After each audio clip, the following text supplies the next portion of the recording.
This is the story of a classic sniper who can kill his target several kilometers away, even with his eyes blindfolded. But this sniper used to be an ordinary math teacher earlier. He hated war and guns a lot. But one day, something happened in his life that turned him from a decent teacher to a ruthless sniper. The story begins in a small village in Ukraine where we are shown a small house. A couple lives in this house who are living their life happily in Ukraine. The name of the man living in this house is Mykola, and his wife's name is Nastya. Nastya was a drawing artist and used to carve various statues from wood. Mykola is a teacher and teaches math to children in a nearby school. He teaches at the school. He is a very good teacher, and all the children are very happy with him except one, whose name is Ivan. Ivan was a very ill-mannered boy. He used to trouble his teacher Mykola at school every day. Ivan belonged to a rich family, whereas Mykola was a poor man. Therefore, Ivan used to make fun of Mykola's looks and clothes. He wanted Mykola to get fed up with his rudeness and raise his hand on him. Then he would complain against him and get Mykola expelled from school. But Mykola was a very calm person. Mykola was not affected by his words, and he remained happy in his life. Mykola was not able to get news of the world due to the absence of any electronic equipment like TV, etc. in his house.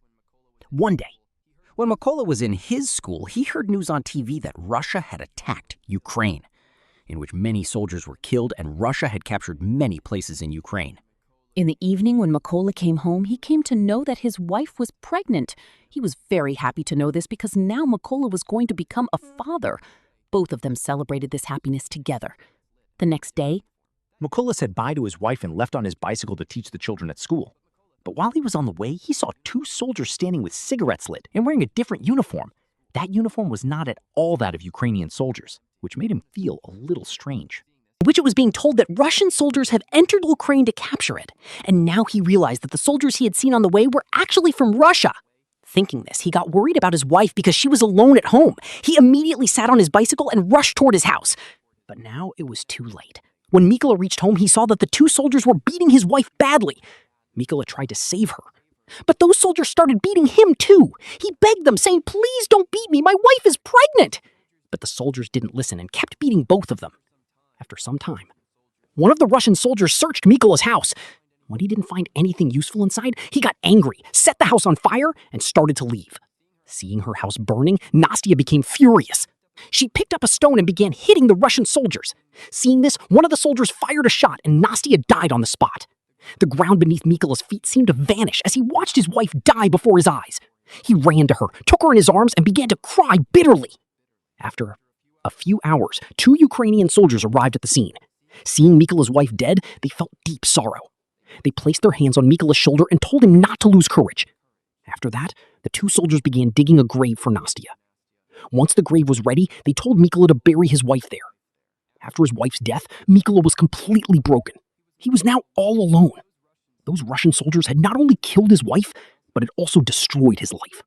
They burned down his house and killed his unborn child. Now Mykola was burning with the fire of revenge. He had made up his mind to kill the Russian soldier who had shot his wife no matter what it took. The only way to take revenge was to join the Ukrainian army. That's why he requested those two soldiers. "Please take me with you. I want to join the Ukrainian army." The soldiers agreed and took Mykola to their military base in their vehicle.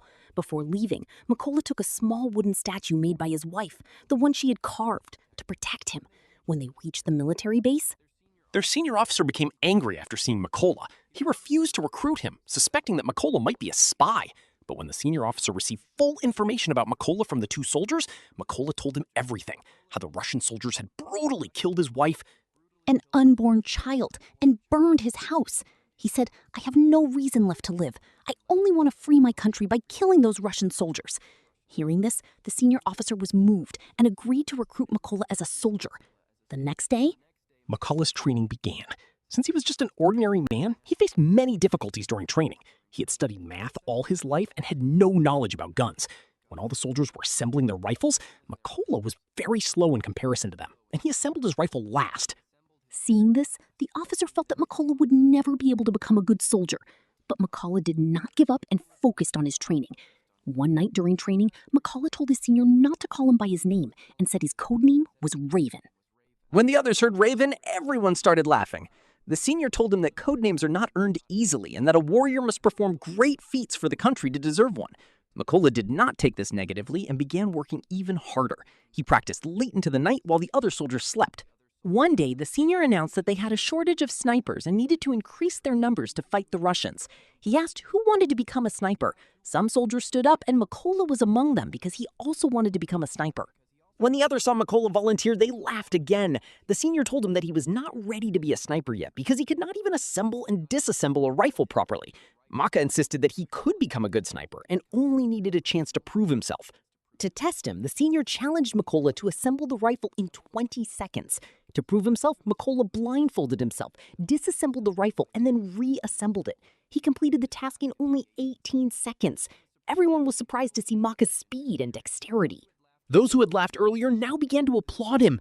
The senior was also impressed by Mala and included him in sniper training. During training, Maka was given an old model rifle while the others received modern weapons. Mykola asked for a modern rifle, but the senior told him he would have to prove himself to earn it.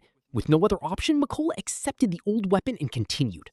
The senior taught that no matter what situation he must not move even an inch from his position and must keep aiming at his target. To practice this, the senior fired shots near the trainee, and any sniper who moved from his spot was dismissed from training. When it was Maka's turn, he did not move at all and kept his aim. In this way, he endured the test and passed the sniper training. In the next training, the snipers were shown their targets only once, and then their eyes were covered with a blindfold. During this exercise, they had to guess and shoot their target. Some of the other soldiers passed this test, but when Maka's turn came, his aim missed slightly and he failed the test because the gun he had was very old, making it difficult to aim perfectly. However, everyone knew that if Mykola had been given a new gun, he would have hit the target accurately. The next training was even more difficult for the snipers because they had to shoot their targets in the light of flares, and that too in the darkness of night. The senior released the flare and everyone aimed, but no one managed to hit the target. Everyone else had already fired their bullets, but Mola did not. He realized that it was impossible to aim directly in the light of the flare, so when the senior released another flare, instead of firing immediately, he estimated the distance of his target using the light from the flare.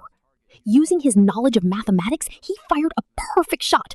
Seeing this, the senior and the rest of the soldiers were astonished. No one had ever completed this task before. Only Maka did.